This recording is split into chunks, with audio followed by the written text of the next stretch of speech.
This episode contains adult language and topics that may be disturbing for some listeners. Such topics include suicide, drug use, physical or sexual abuse of a child. Listener discretion is advised.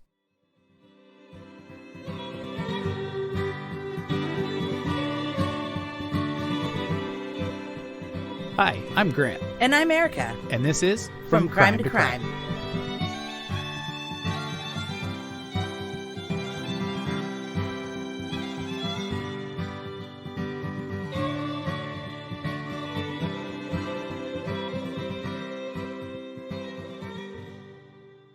Welcome back to From Crime to Crime. Hey, it's good to be back. Yeah, we took a couple of weeks off, but hey, we're back now. We're doing it. We're in full swing again. Yeah, don't worry, guys. We didn't do anything fun. We just helped other people move. Not super exciting. But what is super exciting is we're going to do something different today than we normally do. Yeah, it's something I've been wanting to do for a while, and Erica and I have been talking about doing for a while. And what are we doing, Erica? Yeah, so we normally don't cover cases that are like active and new info's released every day. And one of the reasons is because we don't ever want to bandwagon on sensational stories. Like, that's not really our style. But the other reason is because we're super bad at the tech end of this podcast. So when cases are like active, by the time we record and edit and post it, it's like old news, you know? Yeah. So that's why we go for old news. That way we have time. And then it's still the same. Never knew. Yeah. But this week, I've been way too obsessed with this case not to talk about it. Yeah, you've been super into this, and you even told me, don't look anything up. I want to tell you everything. I'm like, okay, you're not going to argue. I'm not going to argue with that. Yeah. Well, because this one's like a real murder mystery. Like Clue? Kind of. Okay. Like, we have so much information, but the more information that's released publicly, the less you know what the hell's going on. Like. Wow, that's great. Yeah, like in the beginning, it's like, okay, you know, and then you start to get more and more clues, and then you're like, well, this makes less sense than it did a week ago, so what the heck? Probably like that Heidi Plank case that's going on right now that we've talked about and looked at, but we just don't really know what's going on with it. Yeah, so since Grant doesn't know anything about this case, I'm positive that you haven't looked anything up. You asked me not to, and I said, okay, sounds good. Yeah, so I'm going to start at the beginning, which was less than a month ago, so... I appreciate that. So Saturday, September 10th of this year, at 6:01 p.m., Deborah Collier is reported missing by her husband, Steve, and her 36-year-old daughter, Amanda Bearden. Steve and Debbie have only been married since 2013, so obviously second marriage, or maybe third, I don't know. It's a later marriage. Steve is not Amanda's dad, is the point. Amanda's 36, so he's her stepdad. Okay. And Debbie works as an office manager for a real estate company, and they live in Athens, Georgia. So far, we know that Debbie has a daughter named Amanda, who's 36, and at least one other adult child, a son who lives in Maryland. Okay. So her daughter Amanda and her boyfriend Andrew had been living in Maryland also until about 2 days before this whole thing starts. They moved back to Athens on Thursday, September 8th. Wow, really recent. You weren't kidding. Like, you said this was a recent case, but you weren't kidding. Yeah, so Steve calls 911 at 6 p.m. on Saturday the 10th to report his wife missing. And this missing persons report really doesn't make the news right immediately because just like always, police are kind of like, yeah, she's an adult. She'll show up. Right. But what Steve and Amanda tell the police is that Steve was at work on Saturday. He works for a company that parks cars for the Georgia Bulldogs game. Yeah, that's kind of, that's cool. It's not a very cool job, but the game's cool. But he gets to be at the game, so that's cool. Outside of it, but yeah. Maybe he gets to go inside at some point. Yeah. So he tells the police that he's been at work all day on Saturday, and he hadn't seen Debbie since Friday night at about 9 p.m. when she went to bed. When he left for work before 9 a.m. on Saturday, he assumed that she was still sleeping because they don't share a room. But he thought she was still sleeping because her car was still there. She had a rental car at the time because her car was in the shop, and her rental car was still there. So he just assumed she was asleep, and he left. Pretty fair assumption. Yeah. So Steve also tells police that when he got home, he thought Debbie was grocery shopping because that was her normal routine on Saturdays. But when her daughter Amanda showed up at their house and told him about a strange message that she had got from Debbie, At 3:17 p.m. that day, Steve immediately called 911 because it didn't sound like Debbie. So Debbie sent Amanda a Venmo, like a money transaction. Uh-huh. But on Venmo, you could put like a memo. Right. And the memo said, "They are not going to let me go. Love you. There is a key to the house in the blue flower pot by the door." What? Yeah. And it was also accompanied by a $2,385 transfer. Wow. That's obviously no small transfer. Like, Right. okay. All right. Yeah, so this is mysterious shit. Like, what yeah. the hell? I'm very mystified. Yeah, so when Amanda gets this message, she can't get a hold of Debbie, and Amanda and Steve have been looking for Debbie. They can't get a hold of her, and they're really concerned, especially because of this Venmo message. Yeah, right? Like, that's really weird. Also kind of a good way to, like, let someone know you're missing, because who would think to check Venmo? Yeah, which is, we'll get to in the theories, but it's like if she could send a Venmo, why couldn't she send a text? But we'll get to that in the theories. So police put out a bolo right away, and they tell them they'll keep a lookout for her. Like, we'll let you know. Be on the lookout, by the way, for anybody new to the podcast. I had to learn that too, so don't feel bad. Yeah. But like I said, it doesn't seem like right up front the police are doing like a whole lot. I mean, they took the report and they put a bolo out and all that kind of stuff, but they're not like really investigating. Right. And the 911 calls from Steve, Amanda, and Debbie's sister were released a few weeks later. We didn't have them at the time, but we have them now. So I'm going to play them just to try to keep a as linear timeline as possible, even though they were released later. I'm going to play them for you now. So if you've heard these 911 calls, you could skip ahead like 8 minutes because people in the South talk real slow. Oh, it'll drive you nuts, Grant. This 911 call is going to drive you nuts. Do they have, like, molasses in their mouth? Yeah. Candy 911. Yes. Came home. My wife wasn't home. Her driver's license still in there. The rental car's gone. And her daughter's here. And we were kind of worried about what's happening and where she's at. I was wondering if you could send somebody over here. Okay. Do you have any medical issue? Let's say like Alzheimer's or something like that? No. She's 59 years old. No, she has no medical issues, something like that. And according to her daughter, who went up and her purse is still here with her driver's license. The only thing is the phone is gone, and she sent her daughter a text about 2 hours ago saying they won't let me go. Whatever that means, we don't know. And I've been gone all day parking cars for the football game. And that's where we're at. What's your address, sir? 435 Rocky Drive, Athens, Georgia. You said 435 Rocky Drive? Yes, right next to Sandy Creek Park.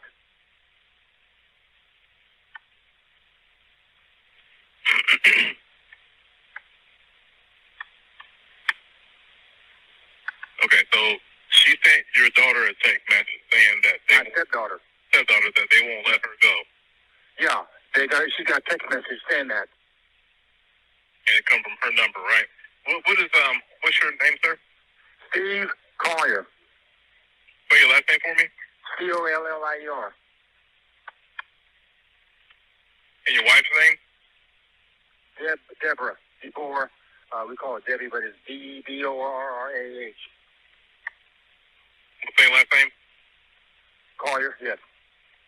How old is she? 59? 59. She just turned 59. You just returned home, right? Pardon me? You just returned home, right? Yes, I just returned home. I was parking cars until about 4:30, and when I came back, the van that she had rented because the car was in the shop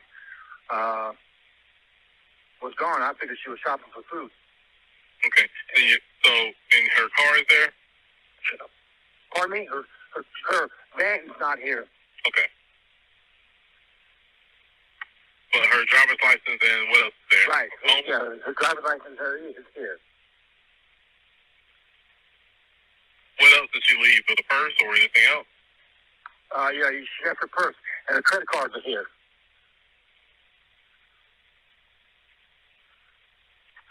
When was the last time she was seen?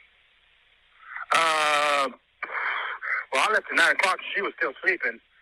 So, last night. I mean, she went to bed last night, and I left, and the van was here. So is your stepdaughter there though? I mean, did she see her today? Pardon me? Did your stepdaughter see her today? You say a stepdaughter. Did she see her or? Say that again. I'm trying to control a dog. Okay, your stepdaughter. Did she see her? No, nobody has seen her. I was probably the last person to see her last night. What time? You said 9 o'clock last night? Yeah, about 9 o'clock we went to bed.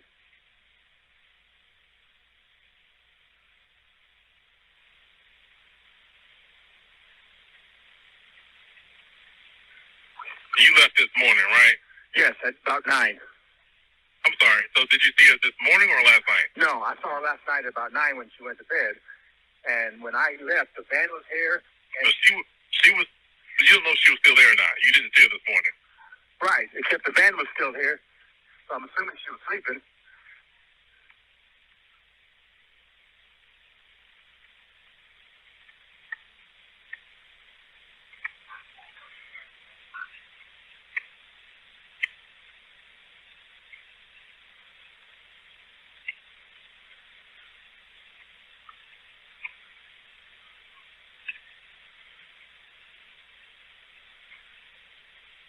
What time was the message sent to your stepdaughter? What time? About 2 hours ago?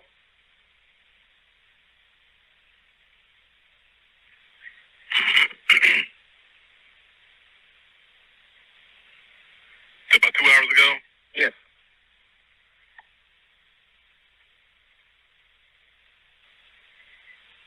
And it specifically said they won't let me go. Yeah, that's what the message said.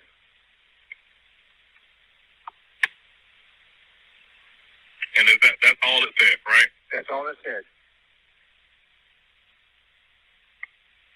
And she was last seen driving, or she was driving her. What kind of car is that?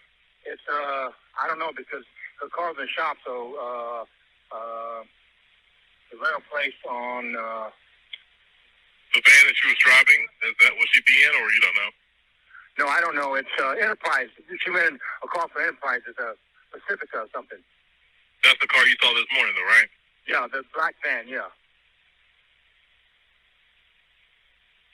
It's a black Pacifica? Yes, I'm pretty sure it's Pacifica. And that's a rental car? Yes, from Enterprise. All right, I'm sorry. What's her birthday? Deborah. D-D-D-I-E, or her given name is Deborah. No, her birthday. D-O-R-R-A. Her birthday?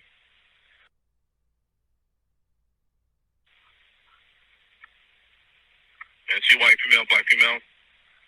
Pardon me? She white or black? White. How tall is she? About 5'5". How much she weigh? About 150, 145, somewhere around there. What color hair? Blondish.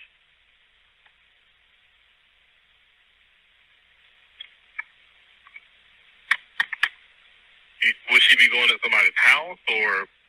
That's a good question. I thought she was out shopping for food. Her daughter came over with that strange message, and then went upstairs to her bedroom and found out that her driver's license and credit card's still here. So that doesn't sound like her leaving the house to go shopping like I thought she was. She usually shops for food on Saturday. So she don't have any money at all with her or any other car? Not to our knowledge. She has nothing. But is her purse there? Yes. She left the purse as well? Yes.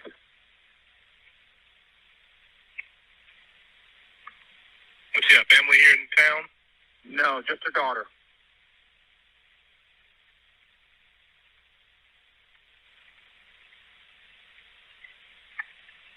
Have you tried to call the hospitals and jails to be sure?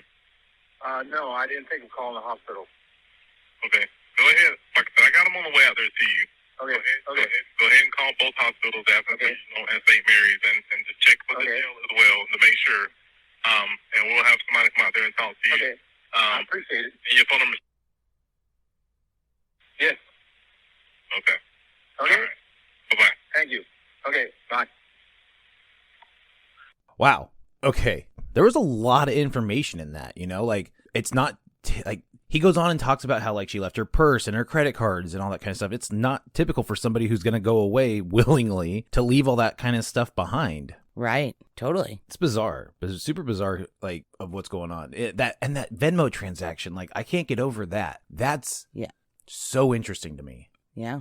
And a lot of people overanalyze this 911 call. We've talked about that before. Like, I hate doing that because you never know how you're going to react. And hindsight's 2020. We know she's missing now. We know all this other stuff. Steve didn't know that when he called 911.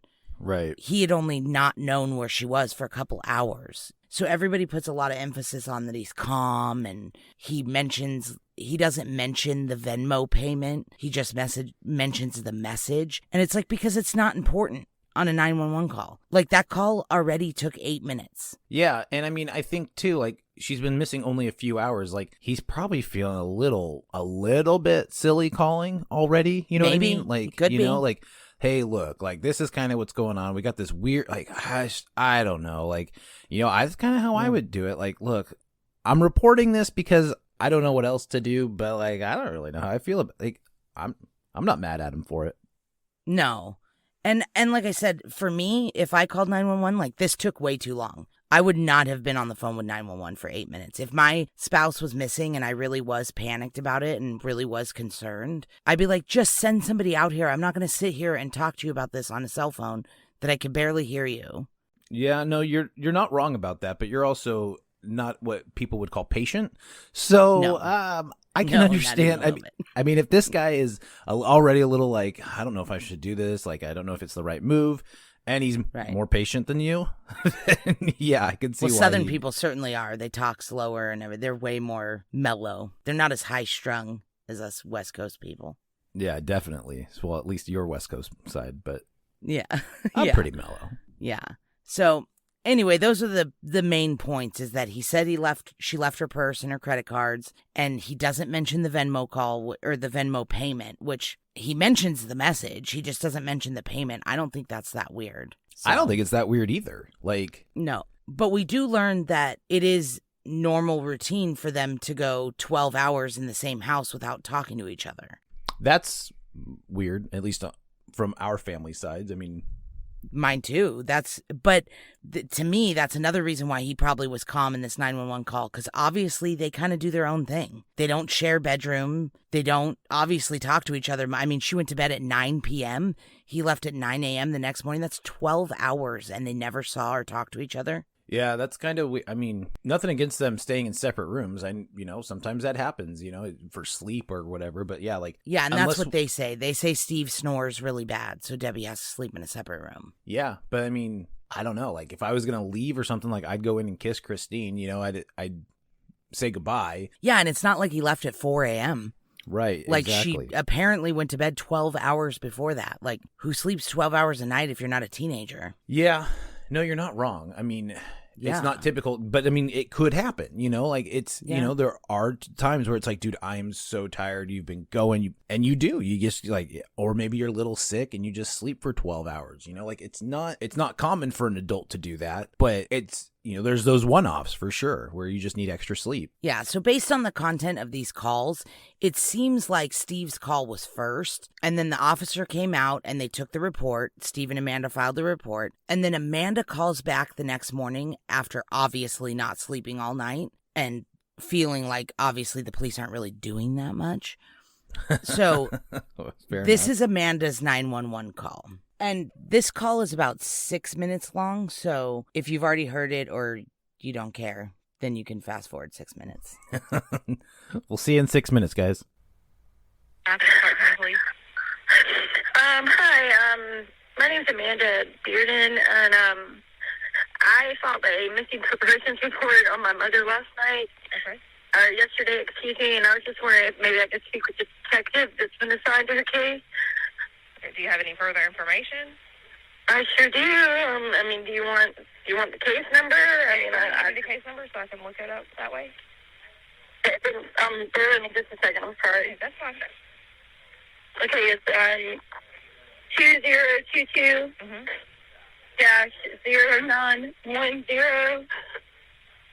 -0910. 0216. 216. Yes, ma'am. Just a second. And the detective may not actually be in the building yet, so I may have to get your patrol officer, okay? So just bear with me just a second. Okay.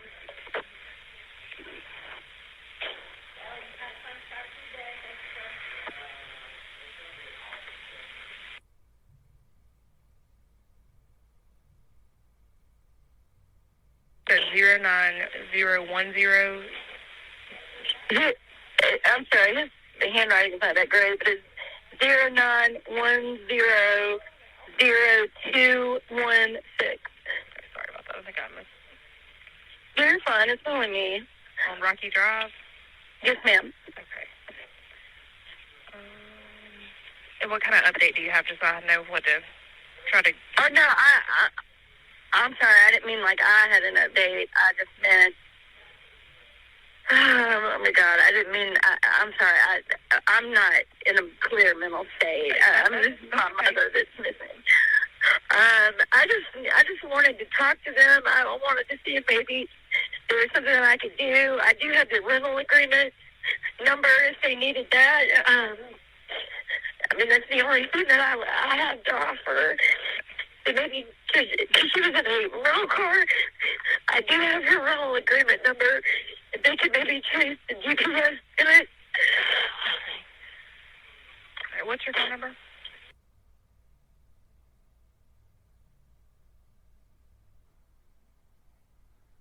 I'm her daughter. Yes, ma'am. Take a deep breath for me, okay? I'm sorry. It's okay. It's okay. I'd be upset too. I completely understand that part, like being upset about it. So the officer that took your report is already gone for the day. He worked last night. And then the detectives, I don't think they're in the building right now. They're kind of working on an on-call basis, so I don't know that I can get in touch with them unless I have something, fresh to give them. And that would be something, but I can see if I can get another officer to call you back, okay? Okay. We've got the bolo out for her. We got everybody, keeping their eyes peeled for her and that kind of thing. So, I'm not trying to be a smart aleck here or anything, but do I need to hire a private detective maybe? Because I mean, and I'm not trying to be ugly or anything, but I don't understand why I know you don't know everything, of course, but why it hasn't, what I've asked being done, like why isn't the GPS in her van being traced? Do I need a private detective to do that? I mean, I'm not trying to be ugly or anything. I know. The most help. Okay, so here's the thing. She's in a, what is she? She's an adult. Right. Okay. So that makes things a little more difficult because people are allowed to leave and go and do things without telling other people. And I know that's not a good answer. I understand that.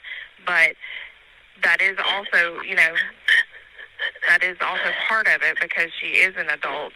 So it just takes some time also to do these things. And so I don't specifically know what they've done yet or not. I wasn't here last night, so I don't know. But from my understanding, they would be doing everything that we know to do currently. But I will definitely get somebody to call you back, okay? Okay, thank you for talking to me. It's no problem. I'm so sorry. I hate that this is happening to you. What was your name again, sweetie? Amanda Bearden. Amanda Bearden. Spell your last name? Bearden. Okay. All right. I'll get somebody to call you back here shortly, okay? Thank you so much. All right, thank you. Bye-bye. Bye. It started off a little interesting, but I mean, I totally got it as it went on. I get it. She doesn't really know what to do, and fair enough. What are you supposed to do in this situation, And Yeah. I 100% her being beside herself, not knowing what to do. Probably the worst thing next to her mom passing away is not knowing where she is. So Yeah. I understand that.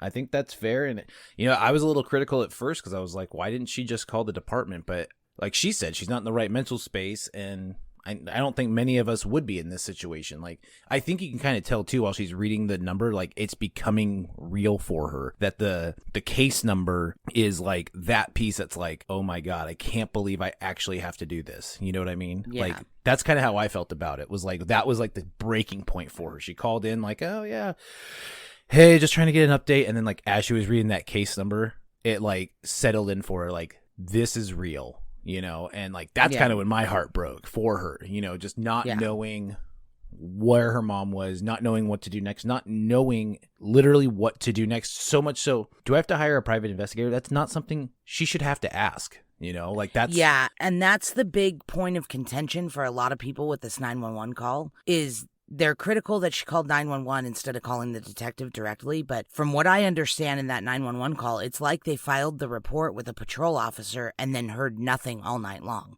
They didn't know who the detective was. And obviously the detective wasn't at work yet. So it's like, you know, I get why she just called 911 because she didn't know what else to do. She's like, I haven't heard anything all night long. Well, the other thing, too, to remember is that for us here in like a big metropolitan area, especially where I'm at in LA, 911 goes kind of to whoever answers first. Maybe out in Athens, Georgia, where it's more rural, more spread out, not as many people, maybe 911 does go to the local police department. Yeah. Or the sheriff. Right. Yeah. Maybe that's where they're stationed. And so like they already kind of have that info, you know, I mean, that could happen. I mean, maybe 911 is just straight up dispatch and they dispatch police and fire. Obviously not being from that area, we don't know. And if any of our listeners do know, we'd love to get some insight on that. Another thing that a lot of people bring up about this with her is that they think that that's too much and too soon to be like, do I need to hire a private detective and all this stuff? And I'm like, are you fucking kidding me? I would have been calling PIs the night before. Especially when a patrol officer came out and was like, okay, we'll take the report. I'll give it to a detective when they decide to come to work. I'll be like, didn't that bitch just say that they were on call? Call them. What are you talking about? I'd be surprised to find out that you didn't have private investigators on retainer just in case you needed them. So yeah, but it's like, this is her mother. Like, are you kidding me? Yeah, it's not She's not desperate. A shocking thing to me. I get that. Like doing everything, jumping to every single like possible conclusion. Like, yeah, that's normal stuff, I think. And what she's offering is good information. She's like, my mom was in a rental car. They have GPS. Trace it. Yeah. Like, what?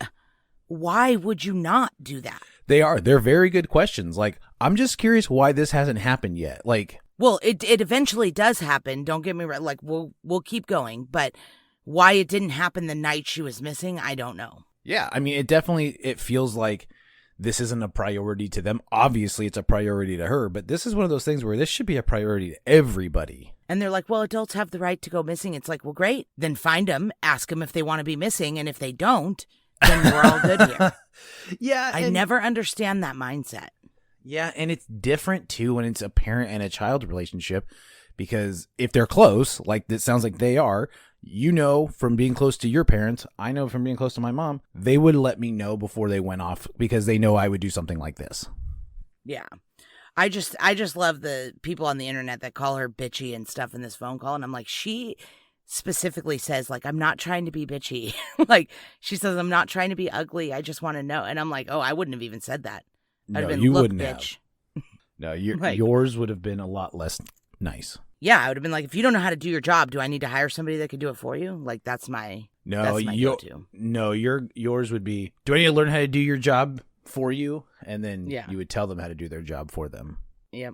Anyway, another 911 call that comes in is from Debbie's sister, and her name's Denise Shirley, and she lives out of state in Alabama, so she only knows what her niece and Steve have told her, which isn't a lot, just that she's missing, because that's all they know. And so she calls in to see if she can get an update about what the hell's being done in her sister's case. And I'm not going to play that one for you at all, because it's like 30 minutes of her wasting time just asking them what they know. And they're like, why don't you ask your family what they know? And she's like, well, they've told me what they know. I want to know what you're doing. And they're like, well, we're not doing anything. So it's pretty clear. It's pretty much that. They were kind of bitchy with her on that call, because they were like, do you have anything to add to this? Or are you just, you know, which I get, like, why are you calling 911 and just tying up the line? But she does mention in that call that her sister was in a car accident the month before, which may be why her car's in the shop. And according to her niece, Amanda, the sister says that it was this car accident was between Debbie and this guy who was on parole.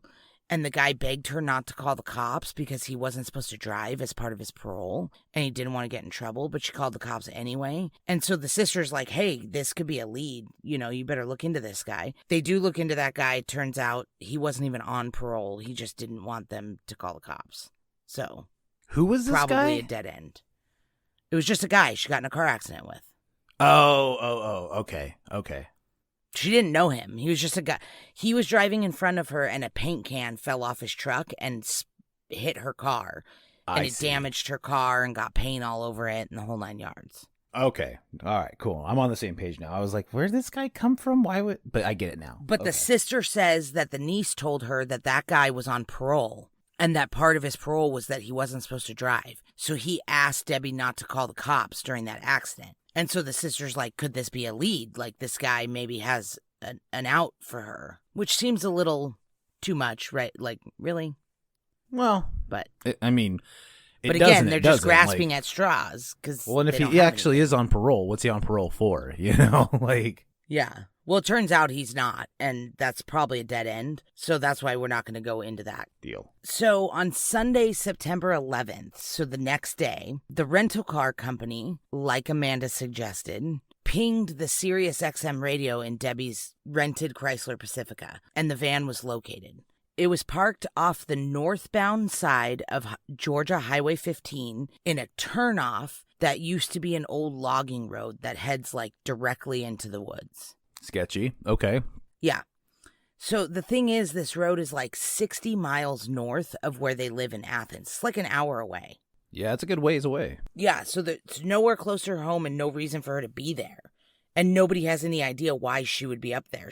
Nobody has said that she knows anybody up there or anything like that. So they find the car unlocked and empty. And another police officer from this county, which is Habersham County, because it's different from where they live, this deputy noticed that the car had been there since the day before, at least like 5 p.m. the day before. So the day she went missing. Right. So according to a police report later on, Amanda showed up at the scene where the car was found, hysterical, because the rental car company had told her where it pinged, so she went. And she was hysterical, according to the police reports, and she told them that her mom was not suicidal. She had no history of mental illness, like there was no weirdness there. Like, she has a bad back. She really wouldn't be in these woods walking around. You know, like, this doesn't seem normal for Debbie's routine. Right. Doesn't at all. Yeah, so they bring in a canine officer named Forrester and his canine partner, Zane. About a quarter mile into the woods, the police report says this is what they find. I'm going to quote the police report right here. As Forrester proceeded southeast through the woods, Forrester called out to Sergeant Neal that he had located an item. Sergeant Neal and Foster quickly approached Forrester. Sergeant Neal observed a red tote bag laid on its side near an uprooted tree. At the root ball of the tree, Sergeant Neal observed what he appeared to be the remains of a fire. As Sergeant Neal approached the fire, he looked further down the embankment. Sergeant Neal observed what appeared to be a partially burnt, blue-in-color tarp. As he looked further down the embankment from the tarp, he observed a nude female laying on her back, grasping a small tree with her right hand. Oh, my God. Sergeant Neal approached the female, immediately observing her to be obviously deceased and identifying her as Collier. Oh, jeez. I was not hoping for this. Sergeant Neal observed Collier's remains to be apparently burned with what appeared to be charring to her abdomen. Wow. She was found nude, partially burned, down an embankment. She had a red tote bag, a blue tarp, and was burned. But it's like, who would want this woman dead? Like, everybody describes her as loving and kind, and like, there's no reason anybody should want her dead. Right, but as we've known from doing this podcast, there's lots of reasons why people kill for no reason. Yeah, of course. But also, why was she an hour away from her home? Why did she send her daughter that Venmo with all that money? Absolutely. Like, it's mysterious as shit. Yeah, no, there's a lot of really large questions still looming, for sure. So over the next few days, this is September 11th. So over the next few days, we don't really know a lot. We know her body was found. They tell us about all this stuff that happened. People start digging into the Collier family a lot. They learn a lot about her daughter and her daughter's boyfriend. And this is when a lot of speculation turns towards Amanda and Andrew being involved, because it turns out they have a pretty rocky relationship. Lots of DV calls, some arrests, no contact orders that are violated, a history of drug charges and drug abuse. Andrew's mom also was arrested last year for trafficking meth and is now serving a 30-year sentence. Wow. In the few days after her body's found, all of this drama comes out in the open. People start speculating hard at Amanda and Andrew. So because of that Venmo payment, too. I mean, $2,385 is not a little amount of money for an addict.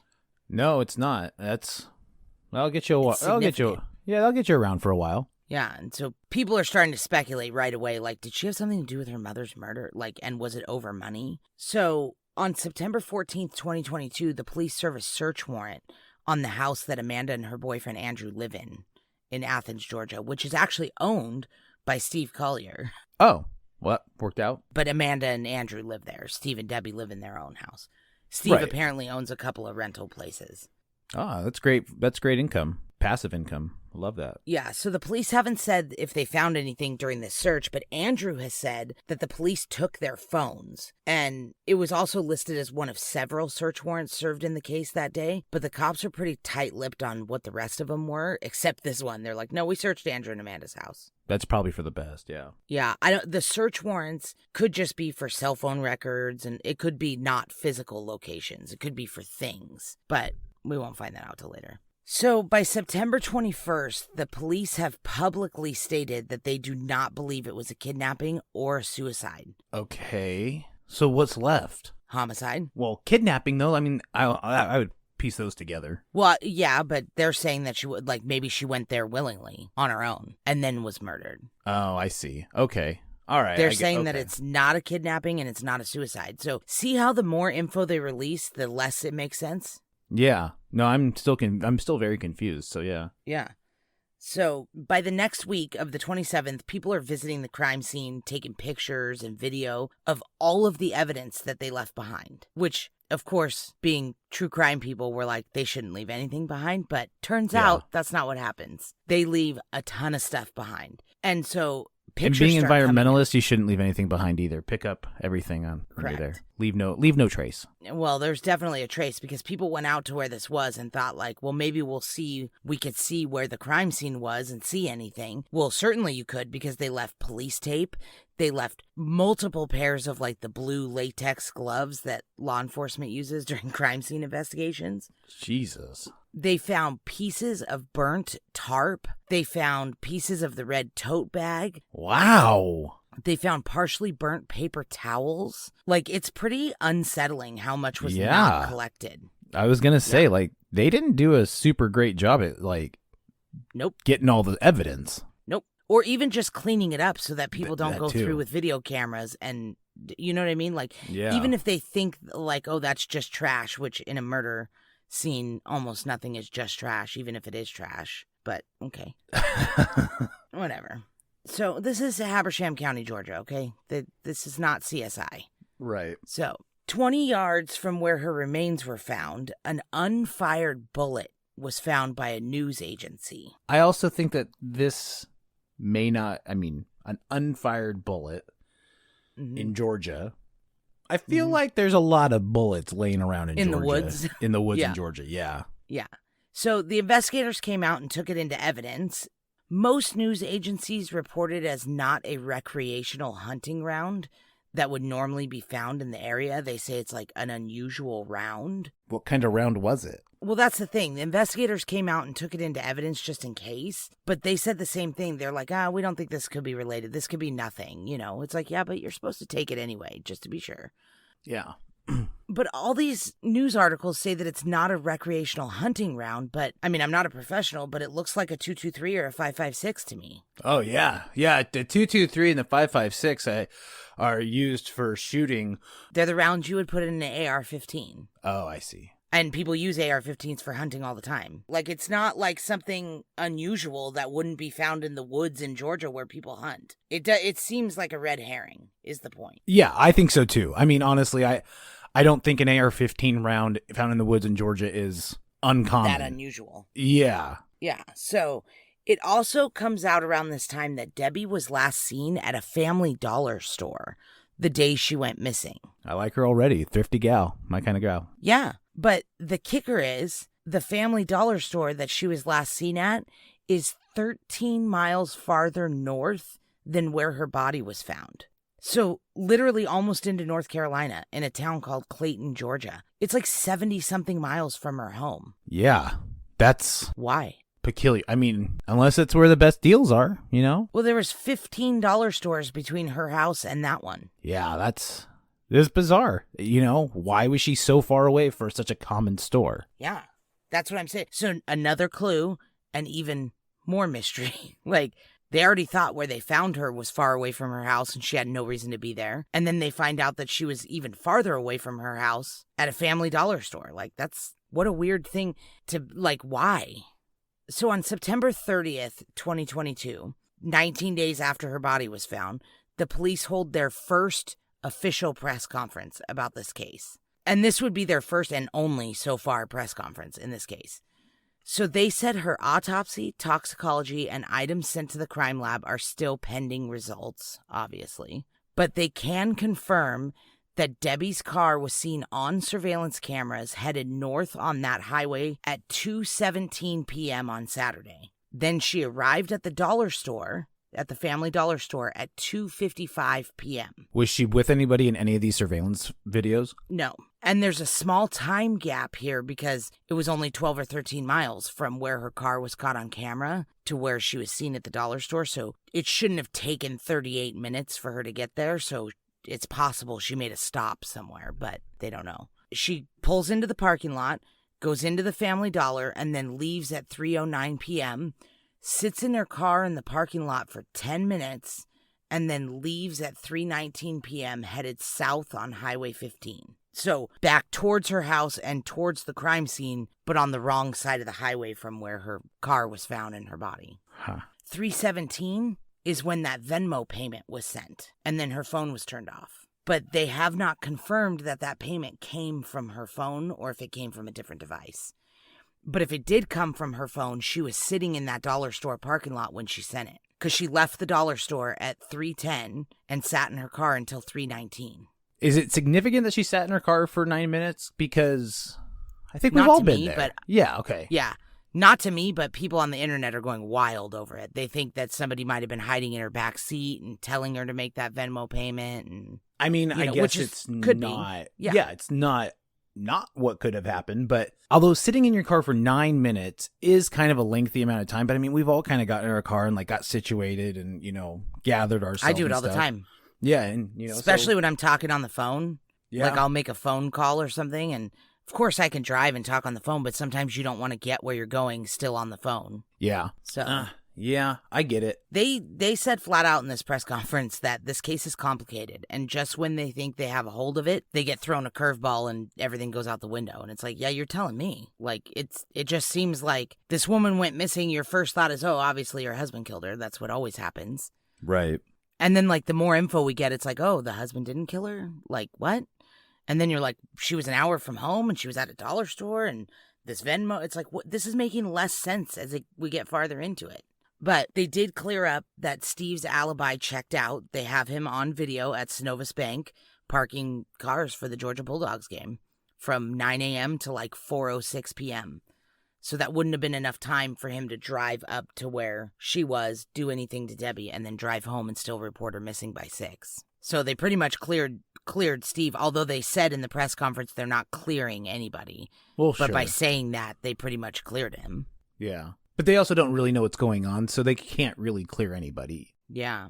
It's weird, too. Another thing that they did say that they cleared up was the purse confusion. So this is a huge debate on the internet because Steve in the 911 call says that her purse and her credit cards and everything were there at the house. Yeah. The police cleared this up because in the dollar store video, which we're going to get to in a minute, she has a purse on and she uses her debit card to buy the stuff she buys at the dollar store. And all of that and her phone was found with her at the crime scene. The police confirmed that.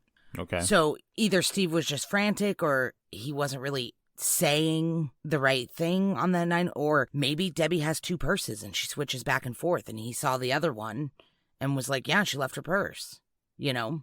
That's good insight, because I would never have thought about that, because I don't carry a purse normally. Well, I know, like, I carry one purse all the time, but, like, I know my mom changes her purses a lot for where she's going or what outfit she's wearing or whatever. So you could go in my mom's room and be like, oh, yeah, her purse is right here. And it's like, no, that was her yesterday purse. I'm more of a fanny pack guy, you know? Yeah. Maybe change those up, match the outfit.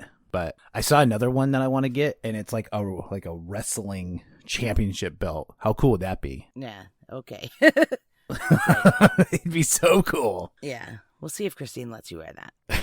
Kind of cleared up the purse confusion, though. I mean, the police said the purse was found with her at the crime scene, and so was her phone. So if the Venmo was sent from her phone, she had her phone. Do you know what I'm saying? But they haven't confirmed that the Venmo was sent from her device. Well, it probably was sent from her device. I mean, to link up your Venmo to anything else, it's kind of a pain in the ass because you have to like go in and get things authenticated and stuff like that. So I strongly believe it was sent from her device. It's not just something you can flip back and forth from. Except that her and Steve shared a Venmo and shared a bank account. So these transactions actually went through as Steve Collier. Oh. But that was normal. They shared a bank account. Like when she had sent Amanda Venmo messages and Venmo payments in the past, it always came through as Steve Collier. So we don't know if Steve has it on his phone, if they have it on an iPad, if they, you know. Yeah. We don't, it's not like you or I where it's just me on my bank account or just, you know what I mean? I guess yours isn't. You share a bank account with your wife, but. I also have my own and she has her own, so. Right. So, but if you didn't, I don't know. Could your Venmo be on more than one device at a time? I don't know. I've never done that. It's a good question, yeah. Yeah. So, and also, we don't know if this money was we don't know what this was for or about. Obviously, we don't know what the message was about, but maybe this money was nothing. Maybe it was like she had already planned to give her that money for a deposit on rent or something, or a credit card bill or something. You know what I mean? Like maybe the money didn't have anything to do with the message. Yeah. I don't know. Could go any way with that. So in this press conference, they cleared up the purse confusion, that her purse and her cell phone were found at the crime scene. And they also asked any businesses or anyone on Georgia 15 that has video to reach out to them because they're trying to narrow down this timeline. They now know. Is Georgia 15 the local news? No, it's the highway. Georgia Highway 15. Oh, that's right. That's right. I remember now. Yeah, it's the highway that goes straight up the state of Georgia. So gotcha. Yeah, it's where the logging thing is. Yeah, I remember. Yeah, and so this is where they saw at 217 her going north on Georgia 15. Then she was at the dollar store, and then she left the dollar store at 319 and went back south. And then her car was found the next day on the northbound side. So they asked anybody with video to reach out to them. They also confirmed that Amanda says she didn't see her mom on Saturday, but talked to her on the phone. They, like I said, confirmed Steve's alibi, that he was at the game. And the surveillance footage from the Family Dollar store was released. And again, it made everything less clear. On the footage, she pulls in the parking lot. She parks for a second, maybe 10 seconds. And then she pulls to a different spot, like closer to the door, which is pretty normal. Like if you see a spot closer, you might move. Yeah. And on the footage, she goes inside casually. She locks her car. She appears to be alone. And she purchases a blue tarp, a poncho, a torch lighter, paper towels, and a red tote bag. What? So everything found with her at the yeah. crime scene. What the? Why? Obviously, we don't know, but We don't wow. know. Okay. Yeah. So that's what everybody is speculating on now is what the hell? So I know the story's been kind of convoluted, but she goes missing. Her family reports her missing. And then they retrace her steps once they find her car and her body. They retrace her steps of that day. And at 2:17, she's seen on Georgia Highway 15 going north. 38 minutes later, she's at a dollar store that's over an hour away from her house. buying a tote bag, a lighter, a poncho, a blue tarp, and she's wearing her Georgia Bulldogs jersey, like as if she was going to go watch the game somewhere or tailgate or something. And then she gets in her car in the parking lot. She sits there for 10 minutes. The Venmo is sent at 3:17, and then she leaves at 3:19, heads south on Highway 15, and that's the last anybody's seen her. They haven't been able to find her car going southbound on the 15, like in video surveillance, like they did on the northbound side. But then her car is found the next day on the northbound side, and her body is found in the woods. Yeah. So what the hell is going on here? What was her cause of death again? Obviously, I know she was burnt and stuff, but they don't know. Okay. The autopsy results are still pending. All right. So, I mean, the investigators might know, but they haven't released it yet. Oh, okay. Wow. Yeah. This really is a clue mystery. Yeah, and that press conference was over a week ago. And all we've learned since then is that the FBI is now assisting the Habersham County Sheriff's Office. On Thursday, the 6th, they announced that. So just a couple days ago. Well, at least they didn't turn down the help like we've seen way too many other times.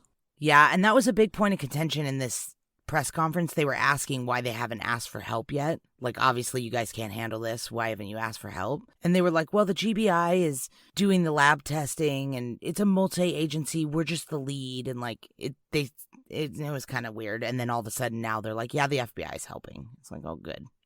They needed to be. So I'm glad that yeah, they are. Yeah. So this is a real mystery, and the internet's going wild. Obviously, you can watch hours of this video footage, people trying to put together what the hell went on here at this dollar store, because that's the last time she's seen. And she's buying all the same things that were found at the crime scene. Yeah. And this Venmo payment is mysterious. If it came from her phone, it appears like she did it sitting in that parking lot. Yeah. A few things that we have learned, like through internet speculation and all that kind of stuff, is that Andrew is like the daughter's boyfriend, is like one of the only family or friends who's really spoken publicly about anything. He's been like all over YouTube commenting on people's videos. Like he's giving timelines and stuff like, well, Amanda didn't see the Venmo message right away. That's why we didn't call till 6. And because people are wondering why they didn't call as soon as they got the Venmo message. Yeah, it might be in his best interest just to shut up. Yeah. Which... his explanation does make sense. Like, I mean, my phone could go off and I don't see it for an hour or two, you know? Sure. It makes sense. No, it doesn't. It's not that it doesn't make sense. Yeah. It's that he should just shut up right now. Yeah, especially because the more he talks, the more people look into his past. And there's a YouTube community, like a YouTuber. She's really great. And she has, like, this video about how Andrew's court fees add up to $2,385, like exactly. No way. Yeah, but other people have looked up the court fees, and I tried looking up the court fees, and there's a lot that I can't find. It doesn't add up to that to me. So, from what I can find. So, I don't know if that's just like a internet thing. Yeah. But it is interesting. That's super interesting if that's true. Yep.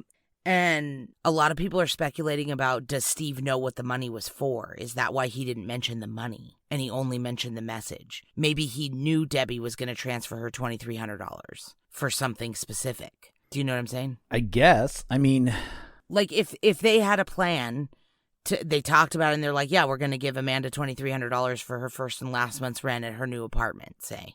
Like, maybe that's why he didn't mention the money transfer, because he knew that was going to happen. Maybe that's why he only mentioned the message. Maybe, yeah. That's a good idea. Yeah. Yeah. That's actually a pretty good thought. Yeah. Well, has anybody thought, like, maybe Steve was the one who sent the money? Yeah, I mean, I have. And I thought maybe that's what the message might have been, was they won't let me go. Maybe he was talking about his work. Like, they're not letting me out of work. Here's the money. Good luck or whatever. I don't know. But the only thing that I can say about that is that if Steve did send that message, why wouldn't he just say, no, that was from me, not from Debbie? Yeah. No, Why hasn't he said anything yet, about, yeah. Oh, yeah, that was me. That makes... Well, why hasn't anybody said anything is the weird thing. Like, no family or friends are coming out and pleading with anybody for information. Like, nobody's saying anything. It's weird that they've just kind of stopped, huh? Well, they never started. Nobody has said anything. They started looking for her, asking questions, calling the police and stuff, and now they've just kind of stopped. Well, they still talk to the police, but nobody's talked to the media or the public. Oh, which is not normal in a case like this. Normally, the the grieving husband is all over the news trying to convince people he didn't kill his wife. You know, like Chris Watts was all over the news saying he didn't kill his wife and his kids. And then it's like, oh, but you did. So. But Chris Watts did. So maybe this is the this is the behavior of somebody who didn't do it. You know? Maybe. That's true. So there's also a picnic area, like a turnoff similar to the logging road on the northbound side where her car was found and her body. On the southbound side, there's like a turnoff that goes to a picnic area. So there's another theory that she could have been meeting somebody at that picnic area. And then maybe they got back on the highway on the other side and pulled off on this logging road. I mean, it would make sense for that to be the meeting spot, I suppose. Like, it's abandoned. There's not a lot of people there. Right, but who was she meeting? Well, that's a different story. And we don't know it. No, we don't. So we could go on for days about the different theories, but the gist of it is that we have no idea. And the internet is pretty much already convicted Amanda and Andrew. Everybody on the internet or on any of the forums about this case or anything, they just think that Amanda and Andrew needed the money and they stole it from her and killed her. There's 100 different ways, like Andrew could have done it without Amanda knowing. I guess that's true, yeah, especially if his court fees added up to that exact amount. But like, hey man, don't send yourself the exact amount. You know, like that seems pretty obvious stuff, but like. But what it does seem like is somebody who would try to make it look like it was Andrew and Amanda. Oh my God, I didn't even think about that, but why would I? Yeah. Like, who would want them to be it? Obviously, we don't know that answer, but. Whoever actually killed her. That's what I'm saying. Whoever actually killed Debbie, maybe they're trying to frame Andrew and Amanda. But for that to be the case, they would have to know them pretty 100%. Intently. Like, have to know what's going on in their life, so. Yeah, totally. I mean, is it possible she was having like some kind of an affair? Well, yeah, I mean, that's where I don't want to speculate too hard on this because any day now the police are going to have a press conference of who they arrested. Like, this is going to get solved immediately. There's way too much video and phone data and all that. Like, she was in a rental car that had GPS. Like, they're going to figure this out pretty quickly. So I don't want to like go too deep into my theory, but that's my theory is there's an unknown entity here. I don't know if it's an affair that she's having or an affair that Steve's having or, you know, like, but there's something. She was meeting somebody in the fucking woods. Yeah, I mean, with a tarp and paper towels and a red bag. I feel like she bought the bag. I've watched the dollar store video a lot, and I feel like she bought the bag to carry the other items that she bought in. The paper towels, the poncho, the lighter. Yeah, okay. That makes sense. I can get behind that. But, like, again, why was she buying all of this stuff? I mean, obviously she had an intention of where she was going. She was going to go to this logging road. But for why? Or somewhere else. And then she ended up at that logging road. But that's what, to me, it seems like she was buying items to go meet somebody for a picnic or a barbecue to watch the Bulldogs game. Like, she was wearing her Bulldogs jersey, and it was right before the game started at 4 that night. And she left that dollar store at 3:19. Yeah, but it probably wasn't uncommon for people to be wearing Bulldogs jerseys throughout the week, not just on game day. Yeah, but especially on game day. Yeah, especially on game day for sure. Sometimes I even wear an Alabama shirt on Saturdays, and unless I'm with Mom and Mike, I don't watch the game. Yeah. Well, I don't really care about college football that much, to be honest with you. Right. But people in Georgia do. I don't know. We're not going to get super far into the theories on this one because you could just go down rabbit holes forever. And there's a million hours of watching surveillance video in slow motion on YouTube if you really are into that kind of thing. I, for one, am not, but I'm sure there's plenty of people who are. Any day now, we're going to get an update and an arrest is going to be made. Like, there's no way this is going to go I shouldn't say that, but there's no way this is going to go unsolved. Like, there's too much electronic evidence. There's too much video surveillance. There's too much. I'm going to go ahead and say we're not going to know what happened for months. You think it's going to take that long? Yes, I do. It shouldn't, but I have a feeling that this is going to be one with like twists and turns and like they're going to be like, dude, we have no idea because they're just not going to be able to be sure what's going on and stuff. So I think it's one of those things where it makes so little sense that like it's kind of hard to know where to start, honestly. Yeah, there has to be another entity that we don't know about yet. Another person like that connects all of this. Like that would make it why she was up there. You know what I'm saying? Yeah, 100%. Because even if you think the daughter and the daughter's boyfriend are involved, what the hell was she doing in northern Georgia, like almost into North Carolina, at a dollar store? Why was she up there? Yeah. No, I think you're totally right. Yeah. Like, what was she doing up there? She was there, obviously there to meet somebody that she didn't want anybody else to know about. That's kind of what I'm thinking. But the other thing that's weird about that, to me, is it was 3:19 p.m. she was at that dollar store, right? 3:19 p.m. The husband got off work at 4:06. Like, that wouldn't have even given her time to get home before he got home from work, even if she left that dollar store and drove straight home. So it's like, what were you doing up there? Like, I've never been that far away from home, and my husband doesn't know where I am. Or me, or your mom, or my wife, or... That's what I'm saying. Like, I don't know how you're...